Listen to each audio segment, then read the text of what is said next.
We're glad to have you back. I still have the Director General of the Nigerian Employers Consultative Association, Mr. Adewale Oyerinde, who's live in the studio. So you were making a point for those that have left already. What are you making? Talking about companies that have left Nigeria.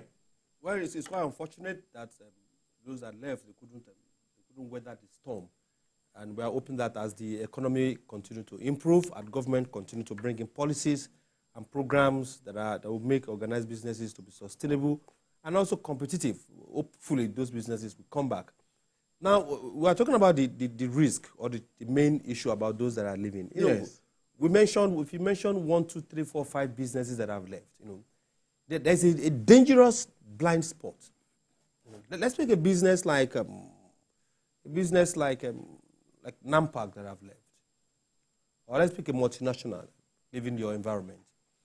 You probably will. Your blind spot is that there are many other businesses in that value chain that are supplying that business's input. So those businesses that will have left, you run the risk of every other business along that value chain that are supplying inputs to those businesses. You run the risk of also losing them.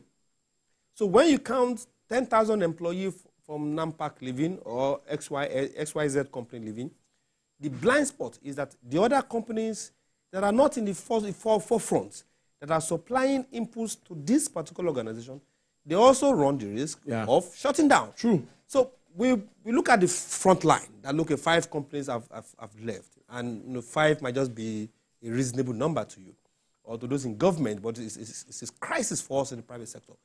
It's crisis for the unemployment rate. It's crisis for issue of insecurity. Because if those guys should leave, 10,000 young persons losing their jobs, then where are they going? So it's a multifaceted challenge that government must take a critical look at. Beyond the ones that have been identified, what happens to the whole value chain of that industry? Those businesses supplying those big ones inputs, the employees of those ones that are supplying those ones, what happens to them? Who is accounting for them? So it exacerbates the issue of insecurity and also the issue of revenue for government.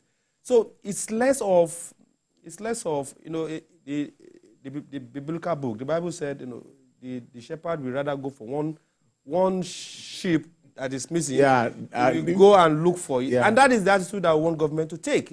A business shutting down, it's not just one business shutting down. There are thousands of employees that will lose their jobs. There are households that their capacity to meet their basic needs will have been compromised. And there is big risk of insecurity. So why do we continue to feed the cause and complain about the effect? Why do we continue to complain about insecurity? And the things that are fueling insecurity, we keep fueling them. It's quite hard to believe. Well, finally, I'm still going to ask for that outlook. What are your members? What is happening? What is everybody saying at this time, considering these challenges? Fiscal dilemma is all over there. High inflation, low revenue, and all of that. So what is the outlook? I'm just thinking. High exchange rates, increasing stock, it's quite challenging. Because people are not buying as expected. It's quite challenging, and we must really commend the organized private sector for its resilience. Hardly will you find a business in Nigeria that is not struggling.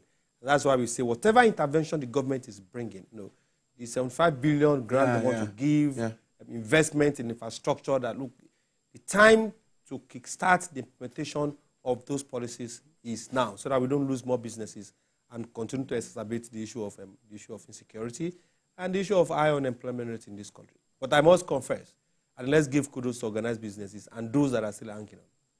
DJ, I must thank you. It's always nice having you start the week with us on the show. I've been speaking to the Director General of Nigeria's Employers Consultative Association, Mr. Adewale Oyerinde. A lot to talk about Nigerian economy. I know this our time cannot allow us to do that. But I must thank you so much again for your time. Always for having us. Coming up on the show.